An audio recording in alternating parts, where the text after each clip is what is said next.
कोशिश करें कि जब आप इबादत गाह में जाएं तो सेल फोन लेकर ना जाएं। मैं समझता हूं कि आप ये कहेंगे नहीं नहीं नहीं नहीं नहीं नहीं, मैं लेकर जाऊंगा, लेकर जाऊंगी, क्योंकि इसमें तो मेरी बाइबल है, इसमें तो खुदा का कलाम है। जब जरूरत पड़ेगी, जब खुदा का खादिम किसी हवाले को कहता है, मैं फौरन निकालता हूं और उस हवाले को पढ़ता हूं। बहुत अच्छा बहाना है, लेकिन मैं आपको बताऊं, इससे भी बढ़कर इसके नुकसान हैं।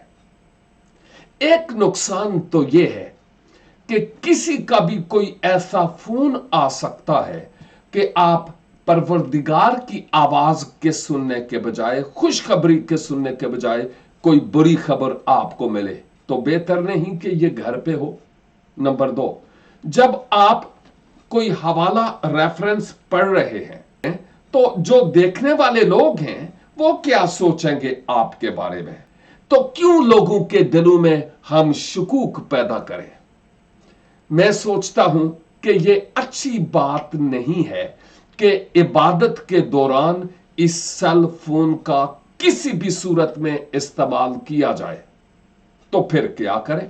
मैं सोचता हूं ज्यादा बेहतर यह है कि हम इस खुदा के जिंदा कलाम को लेकर जाएं अपने हाथों में, इसको खोलें और इसको पढ़ें। फिर कोई आप पर शक नहीं करेगा कि आप टेक्सटिंग कर रहे हैं या हवाला पढ़ रहे हैं। सबको मालूम है यह खुदा का कलाम है और आप इसका मुतालिया कर रहे होंगे। और वैसे भी जब आप खुदा के कलाम को लेकर इबादत गाह की तरफ जा रहे होंगे, जब आप रास्ते में होंगे, लोग आपको देखेंगे, तो क्या यह दूसरे लोगों के लिए गवाही नहीं है? आए हम खुदा के कलाम को तरजीह दें। God bless you.